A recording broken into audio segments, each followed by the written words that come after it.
ठीक है। तो हम लोग स्टार्ट करें। हम इससे पहले हम लोगों ने क्या देखा था कि ये जो कंट्रोलर है उसको हमने दो पार्ट में डिवाइड करा था। एक था हमारा डिसकंटिन्यूअस और दूसरा था हमारा कंटिन्यूअस। ठीक है। तो डिसकंटिन्यूअस में हम लोगों ने ऑन ऑफ देखा। ठीक है ना। ऐसे नहीं, ऑन ऑफ के अलावा भी और टाइप्स होते हैं, मल्टीपल मतलब जिसमें मल्टीपल डिसकंटिन्यूटीज हो वो भी आपके हैं पॉसिबल। ठीक है ना। तो हम लोगों ने ऑन ऑफ का देखा था, वो है आपके सिलेबस में है। तो उसमें क्या था, बेसिकली जो आउटपुट होगा कंट्रोलर का वो दो ही होगा, मतलब 0 1 या फिर हाई लो के फॉर्म में होगा। ठीक है।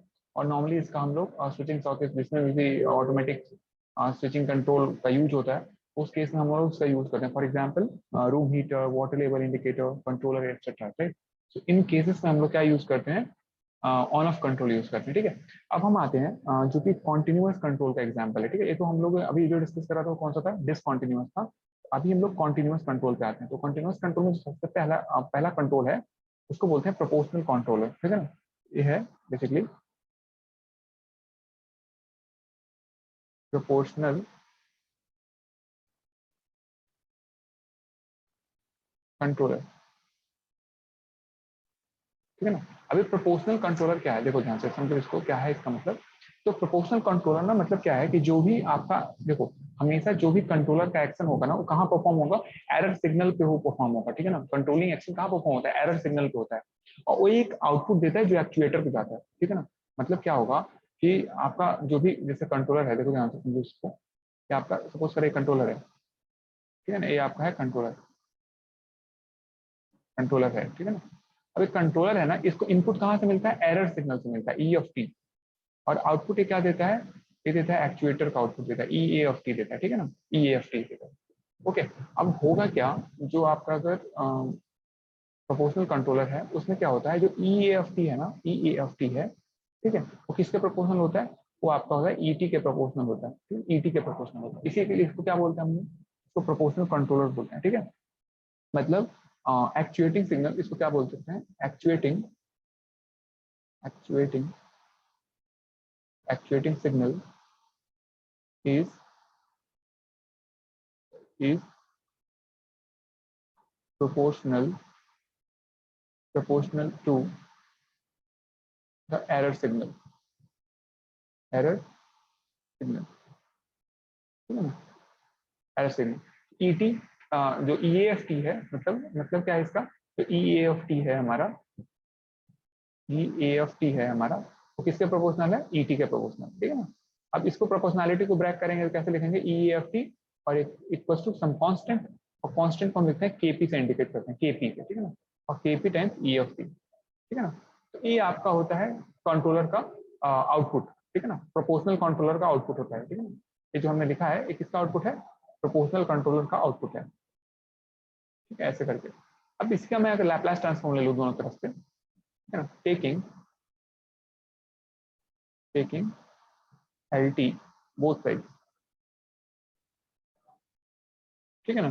तो अगर हम लैप्लास ट्रांसफॉर्म ले लें दोनों तरफ से तो क्या होगा, देखो कि ई एफ टी का मतलब क्या हो जाएगा, ई ए ऑफ एस हो जाएगा।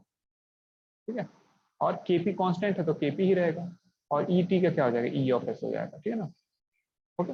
अब देखो, और E A of S divide by E of S, एक इसकी वैल्यू क्या हो जाएगी, केपी हो जाएगी। और यही क्या है, यही तो ट्रांसफर फंक्शन है।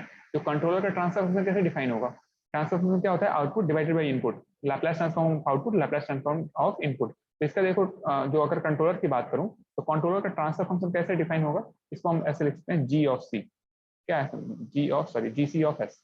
ठीक है। जी सी ऑफ एस का मतलब क्या है, जी ऑफ एस क्या होता है, नॉर्मली ट्रांसफर फंक्शन को इंडिकेट करता है। और जी सी लिखा लिखा है मतलब क्या है, ये बेसिकली क्या है, इसको नाम क्या देंगे हम, transfer function, transfer function of proportional controller, proportional controller. ठीक है। तो एक ट्रांसफर फंक्शन किसका है, प्रोपोर्शनल कंट्रोलर का है। ठीक है। तो सिंपल क्या है, इसका मतलब क्या है, देखो ये चीज आपको पता है कि कोई चीज कांस्टेंट गेन देता है, इसमें मतलब क्या है, आउटपुट अपॉन इनपुट की होते हैं, कांस्टेंट वैल्यू आया है।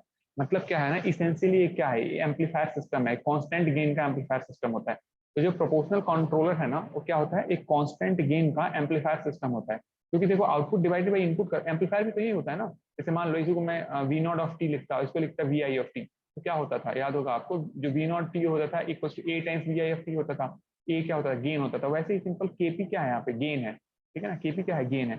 तो इसको हम लोग क्या बोलते हैं, प्रोपोर्शनल कंट्रोलर बोलते हैं, ठीक है। तो इसका यूज कहाँ होता है, इसका यूज होता है एप्लीकेशन कहाँ पे होता है इस टाइप के कंट्रोलर का। तो इसके बारे में कुछ फीचर्स हम लोग पहले पहले इसको एप्लीकेशन लिख लेते हैं। एप्लीकेशन, एप्लीकेशन, ठीक है। तो सबसे जो इसका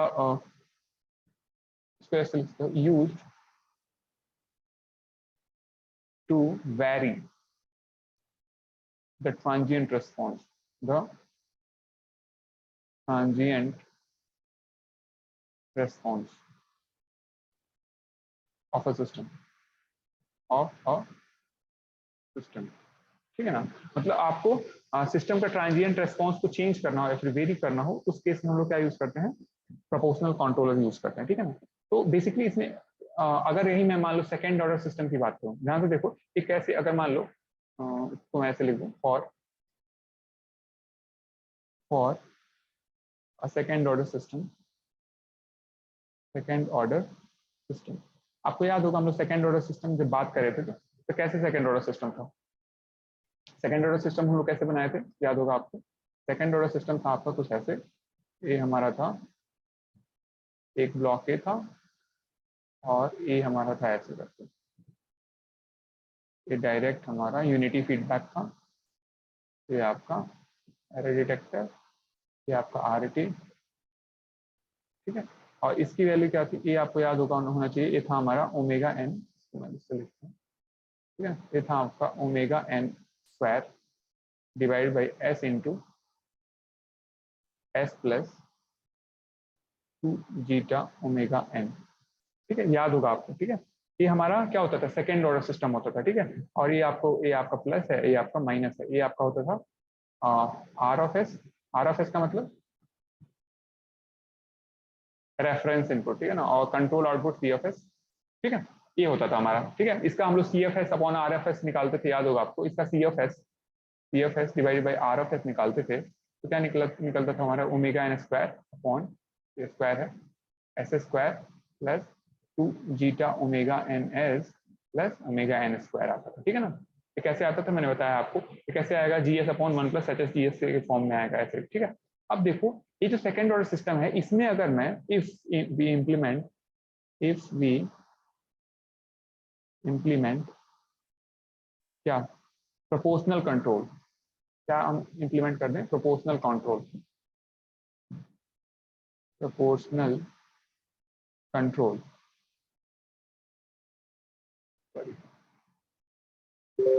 कंट्रोल, ठीक है ना। अगर मैं प्रोपोर्शनल कंट्रोल इसमें इंप्लीमेंट कर दूं, इसमें अगर मैंने प्रोपोर्शनल कंट्रोल इंप्लीमेंट कर दिया, उस केस में कैसा हो जाएगा, अगर मैंने इसमें इंप्लीमेंट प्रोपोर्शनल कंट्रोल इंप्लीमेंट कर दिया, उस केस में कैसा होगा, उस सिस्टम वो आपका वेट, तो मैं कॉपी कर लेता हूँ, थोड़ा सा मॉडिफिकेशन कर लिया जाएगा।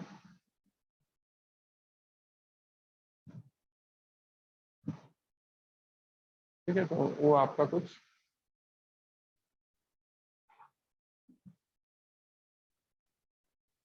यहाँ पे क्या होगा, यहाँ पे ना, यहाँ पे आपका कंट्रोलर आ जाएगा, ठीक है ना। और उस कंट्रोलर का क्या होगा, सिंपल एक गेन हो जाएगा, तो बोलेंगे हम लोग केपी, ठीक है ना, केपी आ जाएगा, ठीक है। यहाँ पे हमने क्या करा, केपी कर दिया। अब ये कौन सा कंट्रोलर बन गया, ये आपका प्रोपोर्शनल कंट्रोल सिस्टम बन गया, सेकंड ऑर्डर। इसका नाम क्या लिख देंगे, सेकंड ऑर्डर प्रोपोर्शनल कंट्रोल। हमने क्या बताया था, इसमें हम क्या करेंगे, जो भी कंट्रोलर होगा, कंट्रोलर का मतलब कंट्रोलर का ट्रांसफर फंक्शन क्या है, केपीआई, इसलिए हमने यहाँ पे केपी से रिप्लेस किया है। जो भी इस डब्बे के अंदर लिखते हैं उसका ट्रांसफर फंक्शन लिखते हैं हम लोग, ठीक है ना। केपी क्यों लिखा है हमने, क्योंकि जो भी प्रोपोर्शनल कंट्रोल है उसका ट्रांसफर फंक्शन क्या है, देखो ये क्या है, ये जो वैल्यू आई है आपकी, ये क्या है, ये ट्रांसफर फंक्शन ही तो है, ठीक है ना, ये ट्रांसफर फंक्शन ही तो है। इसलिए मैंने क्या लिखा है, केपी लिख दिया सिंपल, ठीक है ना। ये किसका किसका किसका सिस्टम है, कौन सा सिस्टम है, इस सेकेंड ऑर्डर प्रोपोर्शनल कंट्रोल इसमें हम लोगों ने इंप्लीमेंट किया है, ठीक है ना, कंट्रोलिंग मैकेनिज्म, ठीक है। अब जब केपी आपने लगा दिया ना, इससे कुछ चीजें चेंज होंगी, ठीक है ना, इससे चीजें कुछ चेंज हो जाएंगी केपी लगाने की वजह से, ठीक है। तो केपी लगाने की वजह से सबसे पहला क्या चीज चेंज हो जाएगा, कि आपको पता है ना कि जो ये जो केपी है, केपी क्या होगा, सिंपल, ये तो मतलब एक एम्पलीफिकेशन फैक्टर है, तो दोनों ये क्या होंगे, आपस में मल्टीप्लाई हो जाएंगे, दोनों ब्लॉक आपस में मल्टीप्लाई हो जाएंगे। आपको पता है कि दो अगर A1 A2 गेन का एम्पलीफायर कैस्केड होता है, तो जो आउटपुट होता है क्या होता है, A1 A2 हो जाता है, ठीक है ना। तो कुल मिला के जब मल्टीप्लाई हो जाएंगे तो जो ओमेगा एन है ना उसकी वैल्यू चेंज हो जाएगी, ठीक है ना। जो ओमेगा एन है नेचुरल फ्रिक्वेंसी है, उसकी वैल्यू चेंज हो जाएगी इसकी वजह से, ठीक है। तो अगर आप इंप्लीमेंट करते हो प्रोपोर्शनल कंट्रोलर, तो क्या क्या होगा, सबसे पहले पहली चीज क्या होगी, पहली चीज क्या होगा कि ओमेगा एन क्या हो जाएगा, इंक्रीज हो जाएगा। Actually omega N increases. Omega N क्यों इंक्रीज होगा, देखो जब इसको, इस पूरे सिस्टम को अगर ध्यान से देखो ना, तो इसका ट्रांसफर फंक्शन क्या बन जाएगा, इसका ट्रांसफर फंक्शन बन जाएगा KP omega N square divided by S into S plus 2 zeta omega N S, ठीक है ना। केपी क्यों मल्टीप्लाई होगा, क्योंकि ये ब्लॉक है, ये मतलब अगर आप सपोज करो इसका गेन में मान लो A1 है, जैसे होता क्या है, जैसे मान लो कि दो अगर कंट्रोल सिस्टम ऐसे हैं, ठीक है ना, ध्यान से समझो इस चीज को। एक का ट्रांसफर फंक्शन है G1 ऑफ एस, दूसरे का ट्रांसफर फंक्शन है G2 ऑफ एस। तो ओवरऑल ट्रांसफर फंक्शन क्या होगा, अगर दोनों ऐसे जुड़े हुए हैं तो वो हो जाएगा G1 of S into G2 of S, ठीक है ना। ये हो जाता है ओवरऑल जो G of S transfer function होगा, क्या हो जाएगा, दोनों का मल्टीप्लीकेशन हो जाएगा। इसीलिए हमने क्या किया, मल्टीप्लाई कर दिया। जब इसको मल्टीप्लाई करोगे तो देखो ओमेगा एन को कोई फैक्टर से मल्टीप्लाई हो गया, मतलब क्या होगा, ओमेगा एन क्या होगा, इंक्रीज हो जाएगा, ठीक है ना। Omega N increases, omega N increases. दूसरा क्या आएगा, दूसरा चीज क्या आएगा कि जीटा की वैल्यू ने डिक्रीज हो जाएगी, ठीक है ना। अच्छा, इसको बहुत याद करने की जरूरत नहीं, चलो ओमेगा एन ये हो गया, इंक्रीज हो जाएगा, ठीक है ना। ओमेगा एन आप याद रखो कि ओमेगा एन इंक्रीज हो जाएगा। दूसरा चीज में क्या हो सकता है, जो प्रोपोर्शनल कंट्रोलर है, मैंने क्या बताया था कि एक ट्रांजिएंट जो ऊपर मैंने लिखा है, देखो ध्यान से, कि ट्रांजिएंट रेस्पॉन्स को वेरी करने के लिए यूज होता है, ठीक है ना, चेंज करने के लिए यूज होता है, ठीक है। इससे क्या होता है ना कि मतलब जब जैसे ही आप केपी अगर इंट्रोड्यूस करते हो ना, तो एक जो ट्रांजिएंट रेस्पॉन्स है ना, ट्रांजिएंट रेस्पॉन्स वर्सन्स, मतलब खराब हो जाता है, ठीक है ना, खराब हो जाएगा। तो ट्रांजिएंट, आपको पता है जो ट्रांजिएंट रेस्पॉन्स होता है वो किससे संबंधित होता है, स्टेबिलिटी से संबंधित होता है। इसलिए सिस्टम की स्टेबिलिटी क्या होती है, डिक्रीज हो जाती है, ठीक है ना। तो इससे क्या होगा, सिस्टम की स्टेबिलिटी डिक्रीज हो जाती है, stability decreases, stability decreases, decreases, ठीक है। चौथा, ठीक है, चौथा क्या होगा कि जो स्टेडी स्टेट एरर होता है ना, steady state error, steady state error वो रिड्यूस हो जाता है। वो क्या होता है, रिड्यूसेस, ठीक है ना। तो जो आप केपी लगाते हो ना, उसकी वजह से क्या होता है, steady state error. Steady state error क्या होता था, आपको याद है, ईएसएस, ठीक है ना। जो ईएसएस होता था ना, ईएसएस आपको याद होगा, ईएसएस क्या होता था, limit t tends to infinity E of T, ठीक है ना। इसकी वैल्यू क्या होती है, कम हो जाती है। कब कम हो जाती है, जब आप प्रोपोर्शनल कंट्रोलर यूज करते हो, ठीक है। तो हम लोग किसकी बात कर रहे हैं, प्रोपोर्शनल कंट्रोलर की बात कर रहे हैं, ठीक है ना। प्रोपोर्शनल कंट्रोलर क्या होता है कि जो भी कंट्रोलर होता है उसका जो आउटपुट है और जो इनपुट होता है उसमें रिलेशन ऐसा होता है, ठीक है ना, आउटपुट और इनपुट। ध्यान रखना, कंट्रोलर की बात कर रहे हैं। अब यही कंट्रोलर हम कहाँ किए हैं, यही खींच के लगा, कहाँ पे लगा दिया हम लोगों ने, इसके बीच में लगा दिया है। ये आपका सेकंड ऑर्डर सिस्टम है, इसके बीच में हमने लगा दिया। तो जब भी हम लगाएंगे, तो कोई भी सिस्टम में अगर लगाएंगे ना, तो इसको हम उसके ट्रांसफर फंक्शन से रिप्लेस करते हैं। तो इसका ट्रांसफर फंक्शन हमने डिराइव किया, केपी था, केपी हमने लगा दिया। अब इससे चीजें चेंज हुई, एक तो आपका ओमेगा एन, ओमेगा एन में क्या होता था, नेचुरल फ्रीक्वेंसी ऑफ ऑसिलेशन, तो वो आपका इंक्रीज हो जाएगा। दूसरा क्या होगा, ट्रांजिएंट रेस्पॉन्स से खराब हो जाता है। तीसरा क्या हो जाता है, स्टेबिलिटी डिक्रीज हो जाता है, ट्रांजिएंट रेस्पॉन्स खराब होने से स्टेबिलिटी डिक्रीज हो जाता है। और चौथा क्या होता है, स्टेडी स्टेट एरर क्या होता है, कम हो जाता है, ठीक है ना। तो ये सारा चीज आपको याद करके रखना है कि क्या क्या इफेक्ट आता है क्या ऐड करने से, ठीक है ना। ओके, तो जब भी हमको ट्रांजिएंट रेस्पॉन्स के साथ प्ले करना हो, जैसे मान लो ट्रांजिएंट रेस्पॉन्स को इधर उधर करना है, in that case we can use this. और also we can use it in the case of when we need to have reduced steady state error, right. ये आप अगर आपको स्टेडी स्टेट एरर को कम करना है, in that case we can also use it, right. ये जो प्रोपोर्शनल कंट्रोलर है ना, ये बेसिकली क्या होता है, ये एम्पलीफायर है, जनरली ये एम्पलीफायर बोलता है, ठीक है ना, इसको एम्पलीफायर विद सर्टेन गेन, ठीक है ना। तो ये बेसिकली क्या है, ये जो ये है ना, ये एम्पलीफायर है, एम्पलीफायर, एम्पलीफायर विद गेन, कितना गेन है, केपी, ठीक है ना, केपी। तो ये एम्पलीफायर विद गेन केपी है, ठीक है ना। तो इस चीज को आप हमेशा याद रखना, ठीक है। नेक्स्ट कंट्रोलर है जो हमारा, उसको हम बोलेंगे पीडी कंट्रोलर। नेक्स्ट कंट्रोलर बोलेंगे पीडी कंट्रोलर। पीडी कंट्रोलर का मतलब क्या होता है? ये होता है प्रोपोर्शनल प्लस डेरिवेटिव। डेरिवेटिव, ठीक है ना? ये प्रोपोर्शनल प्लस डेरिवेटिव मतलब दोनों चीजें हैं इसमें। मतलब क्या होगा देखो ध्यान से, इसमें जो आउटपुट होगा ना कंट्रोलर का, जो प्रोपोर्शनल प्लस डेरिवेटिव है ना, उसमें जो आउटपुट याद होगा आपका, क्या होता था, कैसे होता था? ये आपका कंट्रोलर है, ये आपका कंट्रोलर है, ठीक है। अब कंट्रोलर का इनपुट क्या होता है? एरर सिग्नल होता है, ई ऑफ टी, और इसका आउटपुट क्या होता है? Actuated signal, E A of T, ठीक है। ये आपको याद रखना है, ठीक है। तो अब इसका जो ई ए ऑफ टी है ना, उसको कैसे हम निकालेंगे दिखाएंगे।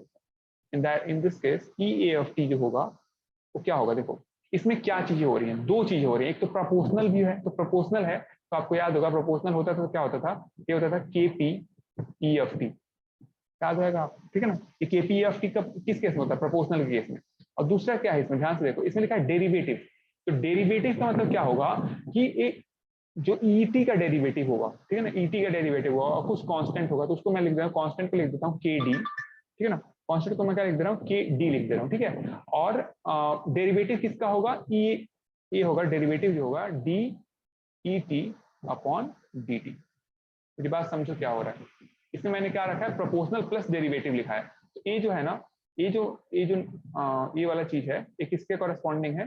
ये प्रोपोर्शनल के कॉरेस्पॉन्डिंग है, प्रोपोर्शनल के, ठीक है ना, प्रोपोर्शनल के।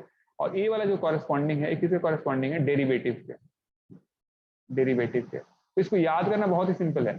अच्छा, प्रोपोर्शनल किसके? जो ईएटी है किसके प्रोपोर्शनल है? ईटी के प्रोपोर्शनल है। डेरिवेटिव किसका?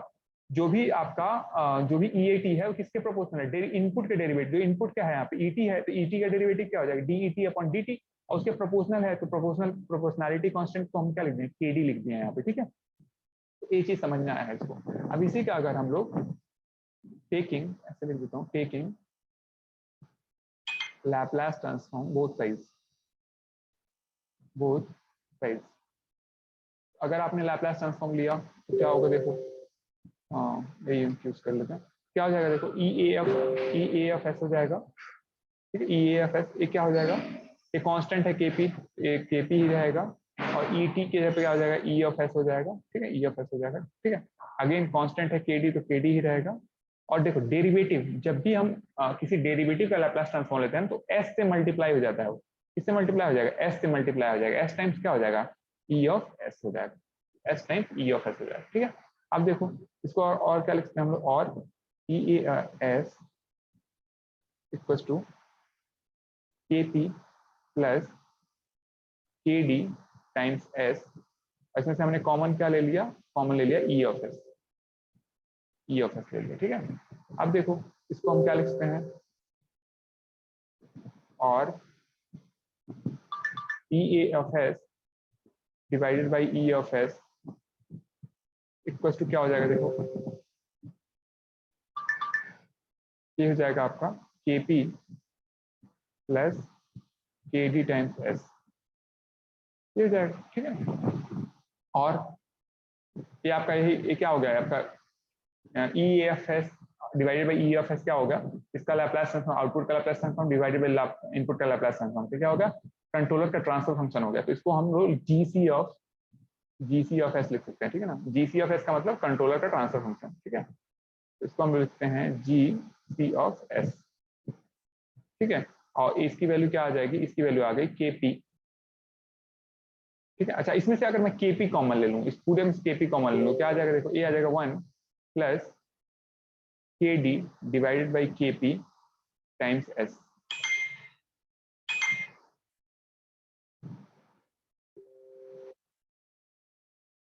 ठीक है। तो ये हमारा क्या आ गया? जीसी ऑफ एस क्या हो जाएगा? KP times 1 plus K D divide by KP times S, ठीक है ना। अच्छा, इसको मैं एक चीज डिफाइन कर दूंगा, देखो ध्यान से, मैं यहाँ पे डिफाइन कर देता हूँ के डी डिवाइड बाई के पी इक्वल्स टू मैं लिख देता हूँ टी ऑफ डी, ठीक है ना। ऐसे मैं एक डिफाइन कर दूँ क्वांटिटी टी ऑफ डी, ठीक है, या फिर टी ऑफ स्मॉल डी ही कर देता हूँ, तो टी ऑफ स्मॉल डी ऐसे करते हैं, ठीक है ना। और यहाँ पे क्या है? इसको बोलते हैं डेरिवेटिव टाइम। टी डी को क्या बोलते हैं हम लोग? इसको बोलते हैं डेरिवेटिव टाइम, डेरिवेटिव टाइम। तो इसके वजह से क्या हो जाएगा?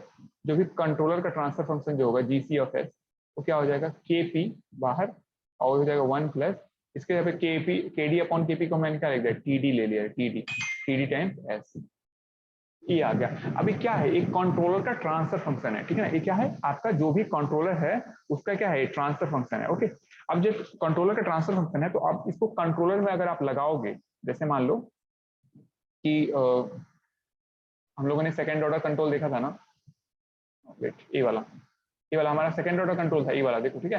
अब यहाँ के इसके बीच में लगा दोगे, यहाँ पे लग जाएगा वो वाली चीज, ठीक है ना। इसका ट्रांसफर फंक्शन क्या होगा, ये वाला ट्रांसफर फंक्शन होगा, ठीक है, ये वाला ने GCFS निकाला है, ठीक है। तो ऐसे हम लगाते हैं। अब इससे क्या होगा, जब ये लगा दोगे तो उससे क्या इंप्रूव होगा, इससे कुछ चीजें इंप्रूव होंगी, उसको हम लोग नोट करते हैं। ये आपका हो गया, इसका ट्रांसफर फंक्शन हो गया, ये आपका PD कंट्रोलर का, ठीक है ना। अब PD कंट्रोलर में इसको लगाओगे ऐसे, वेट, तो आप कैसे लगाओगे, देखो ये आपका सिस्टम कुछ ऐसे बन जाएगा, दोबारा से ड्रॉ कर दे रहा हूँ। ये आपका सिस्टम, ये आपका कंट्रोलर का ट्रांसफर फंक्शन हो जाएगा, और दूसरा आपका जो प्लांट का ट्रांसफर, सेकंड ऑर्डर प्लांट का ट्रांसफर फंक्शन हो जाएगा, ठीक है। और यूनिटी फीडबैक सिस्टम है, तो यहाँ पे हमारा सेंसर, सॉरी एरर डिटेक्टर और यूनिटी फीडबैक है, there should not be any sensor, इसमें तो इस बात में तो नहीं होगा, ठीक है। ऐसे करके और हम ऐसे कर लेंगे, राइट। इसमें हम लोग ओ लिख ले रहे हैं, ठीक है। अब देखो इसमें ये आपका हो गया, रेफरेंस दिया तो RFS, आउटपुट दिया तो CFS, ठीक है। अब इसका जो है ये हमारा प्लस, ये हमारा माइनस, और इसका जो होगा, जो ट्रांसफर फंक्शन हमने क्या निकाला, देखो KP times 1 plus TD of S, ठीक है ना। देखो TD एक ही साथ है, अलग D मत अलग कर देना, ठीक है। TD का मतलब जो डेरिवेटिव टाइम है उसको TD रख रहे हैं, ठीक है ना। और यहाँ का फंक्शन ये क्या था, हमारा सेकंड ऑर्डर सिस्टम था, तो omega N square divided by S into S plus 2 zeta omega N, ठीक है ना, इस सेकंड ऑर्डर सिस्टम का। अब जब हमने ये काम किया तो इससे क्या क्या होगा, इसका जो एप्लीकेशन है PI कंट्रोलर का, सॉरी PD कंट्रोलर का, तो इसका क्या, इससे क्या क्या होगा। तो सबसे पहले क्या होता है, इन the case of sorry PD controller क्या होगा, देखो सबसे पहला चीज क्या होगा, इससे पहला चीज ये होगा, स्टेबिलिटी, जो भी स्टेबिलिटी है ना, स्टेबिलिटी जो होगा इंक्रीजेस। अच्छा एक चीज ध्यान से देखो, एक चीज आप ध्यान से देखो, बेसिकली आप हो कर क्या रहे हो, जब आप कभी भी क्या कर रहे हो, देखो ये जो अगेन ये जो मल्टीप्लाई होगा ना, जब इसके साथ ही मल्टीप्लाई होगा, मल्टीप्लाई क्यों होगा, क्या मैंने अभी बताया था, जब दो आपके कंट्रोल सिस्टम आपस में, मतलब दो आपके ट्रांसफर फंक्शन आपस में ऐसे कैस्केड्स जुड़े रहेंगे, तो ओवरऑल जो ट्रांसफर फंक्शन होगा क्या होगा, दोनों का मल्टीप्लीकेशन होगा, ठीक है। तो दोनों मल्टीप्लाई हो जाएंगे, फिर दोनों मल्टीप्लाई हो जाएगा तो एस क्या है, एस ऊपर जाएगा ना, एस क्या होगा, ऊपर जाएगा, न्यूमरेटर में जाएगा। जब न्यूमरेटर में जाएगा तो वो क्या कंट्रीब्यूट करेगा, वो हमेशा क्या कंट्रीब्यूट करेगा, न्यूमरेटर में कोई भी एस जाएगा तो हमेशा वो क्या कंट्रीब्यूट करता है, वो कंट्रीब्यूट करता है आपका पोल्स, क्या कंट्रीब्यूट करता है, वो आपका सॉरी पोल कह रहा हूँ, जीरो। जैसे न्यूमरेटर में जब भी हम एस पॉलिनोमियल को कैसे लिखते हैं, मान लो ऐसे लिखा हुआ है S into S plus 1 S plus 2 divided by ऐसे लिखा हुआ S plus 1 sorry S plus 4 S plus 8 S plus 6 ऐसे मान लो लिखा हुआ ऐसे करके। तो जो ऊपर वाला है क्वांटिटी, ये यहाँ पे एक 0 पे होगा, एक -1 पे होगा और एक -2 पे होगा, इसको क्या बोलते हैं, हम जीरोस बोलते हैं। तो ये जो क्वांटिटी होगा, ये एस वाला जो क्वांटिटी होगा, ये कहाँ जाएगा, हमेशा ऊपर जाएगा। मतलब आप क्या कर रहे हो, आप सिस्टम में क्या ऐड कर रहे हो, आप सिस्टम में जीरोस ऐड कर रहे हो, तो उसकी वजह से क्या होगा, स्टेबिलिटी इंक्रीज होगी। तो PD कंट्रोलर क्या करता है, जो भी आपका प्रोपोर्शनल डेरिवेटिव कंट्रोलर है, वो आपका क्या करता है, स्टेबिलिटी को इंक्रीज कर देता है, ठीक है ना। दूसरा चीज क्या है ना, कि जो टाइप होता है सिस्टम का, आपको याद होगा टाइप कैसे बोलते हैं, जो आपके डिनोमिनेटर में जो एस का पावर होता है ना, जो डिनोमिनेटर में एस के पावर को टाइप बोलते हैं। जैसे मान लो कि अगर मेरे पास ऐसे कोई हो k upon S square S plus 2 है, मैं पूछूं इस सिस्टम का टाइप कितना है, तो टाइप क्या होगा, ये जो 2 है ना वो इंडिकेट करता है टाइप, ठीक है। तो जो इसमें अगर आप सपोज करो कि अगर आप डेरिवेटिव कंट्रोल लगा रहे हो, तो डेरिवेटिव कंट्रोल में क्या होगा कि जो भी ट्रांसफर फंक्शन होगा उसमें क्या मल्टीप्लाई होगा, इस वाले फंक्शन से मल्टीप्लाई होगा, इस वाले से। जब इससे मल्टीप्लाई होगा तो उससे कोई भी आपका टाइप नहीं अफेक्ट होगा, कोई भी टाइप ऑफ इफेक्ट नहीं होगा। जैसे मान लो हमने ये तो हमारा सेकंड ऑर्डर सिस्टम है, ठीक है ना, इसको ध्यान से देखो, सेकंड ऑर्डर सिस्टम है, ठीक है। अब मैं इस पूरे को ये जो पूरी चीज है ना, इसको एक साथ लिखना चाहूँ तो क्या लिख सकता हूँ? देखो, इस पूरी चीज को मैं एक साथ लिखना चाहूँ तो क्या लिख सकता हूँ? इसको मैं मिटा दूंगा। मैं दोनों को कंबाइंड लिखना चाहूँ तो मैंने आपको क्या बताया था, अभी ये बताया था ना मैंने, कि देखो जब भी हमारा कोई कंट्रोल सिस्टम होगा, जैसे एक ब्लॉक है, एक ब्लॉक है, दोनों कैस्केड होंगे ऐसे, ओवरऑल जो ट्रांसफर फंक्शन होगा ब्लॉक का क्या होगा? दोनों का मल्टीप्लीकेशन हो जाएगा, ठीक है। तो चाहे आप दोनों को मल्टीप्लाई करके लिखो, चाहे दोनों को अलग अलग ऐसे करके लिखो, बात बराबर है। तो अब इसका अगर मैं ओवरऑल लिखना चाहूँ तो कैसे हो जाएगा? देखो इसका ओवरऑल ट्रांसफर फंक्शन क्या होगा, देखो ध्यान से, ये हो जाएगा KP time 1 plus T D of S और multiplied by omega N square divided by S into S plus 2 zeta omega N, ठीक है ना। ये हो जाएगा, दोनों मल्टीप्लाई हो गए, ठीक है ना। अब जब देखो दोनों मल्टीप्लाई हो गए तो एक चीज बताओ कि जो ए वाला टर्म है, एस वाला टर्म आया है अभी, वो क्या इंडिकेट कर रहा है? ये क्या इंडिकेट करेगा? जीरो इंडिकेट करेगा ना, जीरो करेगा, ठीक है ना। अभी जब जीरो इंडिकेट, क्योंकि नीचे पोल कौन सा इंडिकेट करेगा? ये वाला चीज पोल इंडिकेट करेगा, ठीक है ना, ये वाला चीज पोल इंडिकेट करेगा, ठीक है। मतलब क्या है कुल मिला के, कि अगर मैं बोलूं कि पीडी कंट्रोलर क्या करता है? जीरो इंट्रोड्यूस करता है सिस्टम में। जब भी सिस्टम में जीरो इंट्रोड्यूस किया जाता है ना, तो उससे आपकी स्टेबिलिटी इंक्रीज होती है, ठीक है ना। और दूसरा चीज कि जब जीरो इंट्रोड्यूस हुआ तो हमेशा टाइप जो होता है सिस्टम का, वो किससे डिटर्मिन होता है? पोल से डिटर्मिन होता है। यहाँ पे क्या इंट्रोड्यूस हुआ है? जीरो इंट्रोड्यूस हुआ है। जब जीरो इंट्रोड्यूस हुआ है, जीरो इंट्रोड्यूस क्यों हुआ है? क्योंकि आपने ये सिस्टम लगा दिया। कौन सा system? Proportional plus derivative control का, ठीक है। इससे क्या हुआ? टाइप पे कोई इफेक्ट नहीं पड़ा है, ठीक है ना। तो लिखो टाइप is not changed, ठीक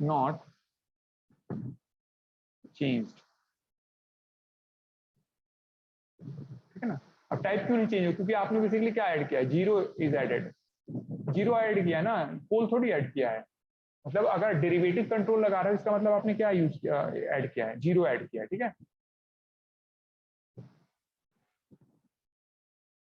ठीक है, तो इससे क्या होता है कि पीडी कंट्रोलर के केस में स्टेबिलिटी इंक्रीज होता है, और टाइप जो होता है सिस्टम का, टाइप वो क्या होता है? वो चेंज नहीं होता है। क्यों टाइप नहीं चेंज हो रहा है? क्योंकि जीरो आप ऐड कर रहे हो, ठीक है ना। पोल ऐड करोगे तब टाइप चेंज होगा सिस्टम का, ठीक है ना। और जीरो पोल भी कहाँ ऐड करोगे? ऑरिजिन पे जब पोल ऐड करते हो तब टाइप सिस्टम का चेंज होता है, ठीक है।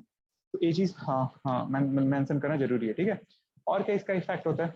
अगर मैं इफेक्ट्स की बात करूँ तो जो आपका इसके इफेक्ट्स हैं, किसके इफेक्ट्स? जो आप ये पीडी कंट्रोलर यूज कर रहे हो, तो इसका इफेक्ट, सबसे पहला इफेक्ट क्या होगा? फर्स्ट, इसका पेन ले लेते हैं। फर्स्ट इफेक्ट में क्या आएगा कि डैम्पिंग जो होता है ना, डैम्पिंग को इंप्रूव करता है। तो इसको लिख लो, इंप्रूव्स डैम्पिंग। मतलब क्या है? देखो डैम्पिंग इंप्रूव होने का मतलब क्या है कि आपका जो सिस्टम क्या होगा कि वो, मतलब जो ऑसिलेशंस है ना, वो डाई आउट हो जाएंगे, खत्म हो जाएंगे। तो सिस्टम लेस ऑसिलेटरी होगा, ठीक है ना। सिस्टम क्या होगा? लेस ऑसिलेटरी होगा। मतलब जब, ध्यान से देखो, जब डैम्पिंग इंप्रूव होगा ना, तो आपका स्टेडी स्टेट एरर जो है ना, ईएसएस, ठीक है ना, स्टेडी स्टेट एरर जो होगा, ईएसएस जो होगा, वो क्या होगा? कम हो जाएगा, ठीक है ना। ईएसएस कम हो जाएगा, तभी डैम्पिंग इंप्रूव होगा। दूसरा केस क्या है कि दूसरा इफेक्ट इसका क्या है कि इस सिस्टम का बैंडविड्थ को इंक्रीज करता है। क्या करता है? बैंडविड्थ जो है ना, बैंडविड्थ इंक्रीज करता है, ठीक है ना, बैंडविड्थ इंक्रीज करता है, ठीक है।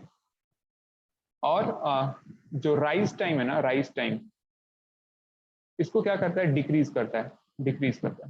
अब एक चीज देखो, इसको आप बहुत ज्यादा आप खुद सोच के बता सकते हो कि बैंडविड्थ क्यों इंक्रीज होगा। देखो ये बेसिकली जो हम बात कर रहे हैं, किसकी बात कर रहे हैं? ये पीडी कंट्रोलर है, ठीक है ना, प्रोपोर्शनल डेरिवेटिव कंट्रोलर। मतलब क्या हो रहा है इसमें? जो डिफरेंशिएटर सर्किट का यूज कर रहा है। देखो डीडीटी का मतलब क्या है? डिफरेंशिएट कर रहा है। किसको डिफरेंशिएट कर रहा है? एरर को डिफरेंशिएट कर रहा है।